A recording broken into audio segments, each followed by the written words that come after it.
Okay, in this lesson we learned and we looked at our properties of logarithms, specifically related to expanding logs and simplifying them from there. And so we looked at 3 properties of logs that are all related to the properties of exponents that you learned a few years ago in math. And so those properties of exponents were that if you multiply 2 like bases, you can add their exponents. If you divide 2 like bases, you can subtract their exponents. And if you have a base that is raised to an additional exponent, you can multiply those exponents. Okay? Well, in a previous lesson, we learned that a logarithm is an exponent, right? We would ask ourselves, well, if the base shown is my base, what would the exponent need to be? And so the answer that you get from your log is the exponent, right? And so that's going to connect then, or that's going to be the connection between these properties of exponents that you already knew and the properties of logarithms. Okay? So if we have 2 values being multiplied inside of our log like this, I can separate those 2 values as matching logs, log base b of x, log base b of y, and add those 2 values. The reason why is because these 2 numbers are 2 different exponents, and right, when we multiply like bases, we add exponents. Okay? And that same connection is going to be here all the way. If I see 2 things being divided inside of my logarithm, well, I can separate those 2 things as matching log base b's, log base b of x, log base b of y, and separate them with a minus sign. And it will always be upper minus the lower. Okay. Number 3, if we have an exponent attached to my value out here, I should say attached to my value inside of my logarithm. That is important because if the exponent is attached to my log as a whole, then this property won't apply. But if the exponent is attached to the value inside of your logarithm, then that exponent can get dropped down in front of your log as a coefficient, like that a is here. And you can see each of those properties modeled here, right? 2 things being multiplied get separated as matching logs but added. 2 things being divided get separated as matching logs but subtracted. And then in 3 here, that exponent, that x, got dropped down in front as a coefficient. Okay? And then you'll see in a bit here as we practice this expansion or these expansion techniques that sometimes the resulting expansion will have an aspect of it that can simplify. So for example, log base 4 of 16, we can evaluate that. It's 2. Log base 3 of 27 is 3. Log base 5 of 25 is 2. Okay? And so we're going to practice these. We've got 6 of them. My recommendation is to watch 1 or 2 of them and then to pause the video and give the next couple a shot, just practicing some of the thought process that you've seen modeled. Just so you're prepared, I'm going to work my way down this. So we're going to do 1, 3, 5, 2, 4, 6. So maybe you want to watch 1 and 3 or 1, 3, and 5 or something like that, but at some point remember to pause the video, try these others on your own. That way you're getting that gauge. What are you actually understanding on your own, and what do you need to maybe come into class and ask some questions or come in and work with me on office hours or just to do some extra practice on? What is it that you're getting stuck on, right? Okay, so here we go. Number 1, log base 4 of 64 times x times y. We'd be looking at this particular function asking ourselves, well, what of my properties do I see? Do I see any multiplication, division, or exponents? Because if so, then there's a property I could apply.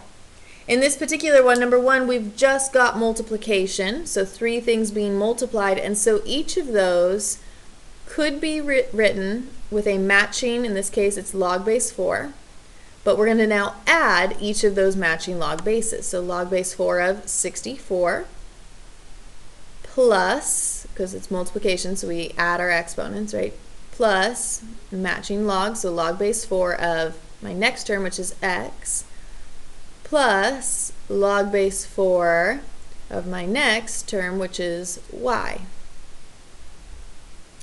Okay, and then we would look if there were any exponents now attached to these terms. We'd also drop them down in front. There aren't, but I can evaluate log base 4 of 64. Remember from our prior lesson that when you are evaluating something like that, you are asking yourself, well, if my base is 4, what would the exponent need to be to give me 64? Okay, well, if your base is 4, your exponent would need to be 3. So log base 4 of 64 simplifies to 3. And then we have our plus log base 4 of x and plus log base 4 of y. Okay? Okay, number 3. So same thing, number 3, we look through it, we look for multiplication, exponents, division. I see multiplication, I also see 2 exponents, one with this root, one with the fifth. And so I'm going to make sure I consider both of those somehow, in some way, shape, or form. But I'm going to go ahead and start with the multiplication piece. Like number 1, we're going to separate each of those multiplication elements with an addition, and then we're going to put a matching log in front of each of them. In this case, it's log base 10. Now this also is from a previous lesson. Remember that log base 10 can also be written as just log. And so that we see it both ways, I'm going to go ahead and do that on this one. We have log base 10 of root 10, then plus log base 10 of x to the fifth, and then plus log base 10 of y. And then we've got to take care of those exponents. So the exponents are going to come down as coefficients. Now the other thing that I am going to do is this. I do actually know what log base 10 of root 10 is. Remember that question. If my base is 10, what does my exponent need to be to give me root 10? My exponent would need to be 1/2. And so I'm going to go ahead and evaluate that first term. The second term I can't evaluate, so I'm just going to drop the exponent down in front as a coefficient, using that third logarithmic property up above. And you've got your expansion.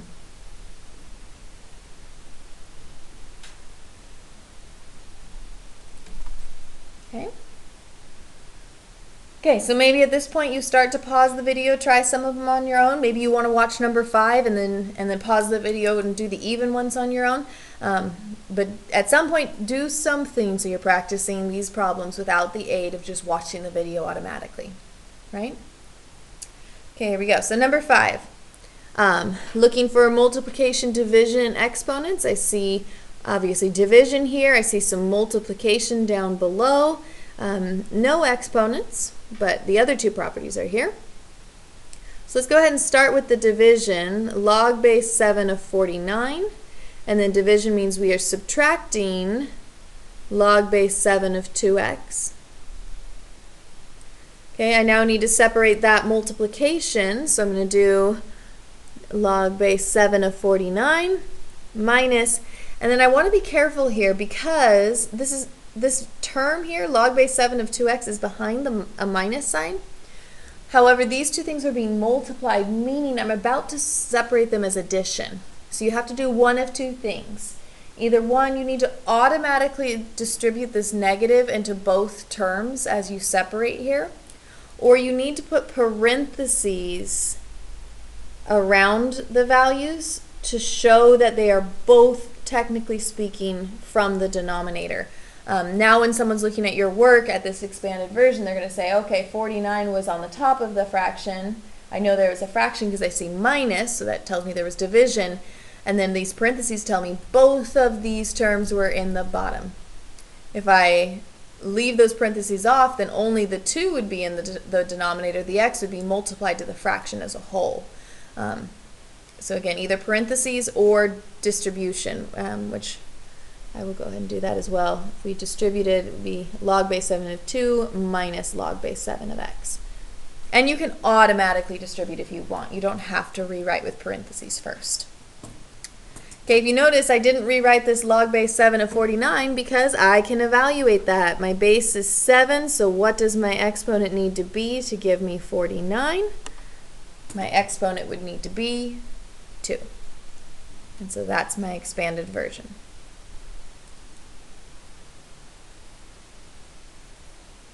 Okay.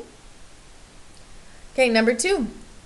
We're looking for multiplication, division, exponents. Okay, so I look at this, I see that I've got two things multiplied, so I'm thinking about that first property. I see some exponents, I'm thinking about the third property.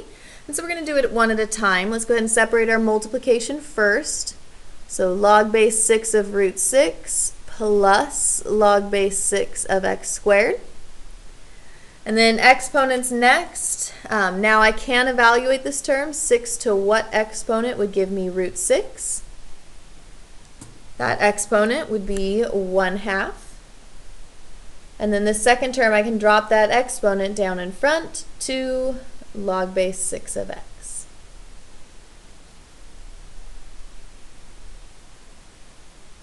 Okay. Number 4.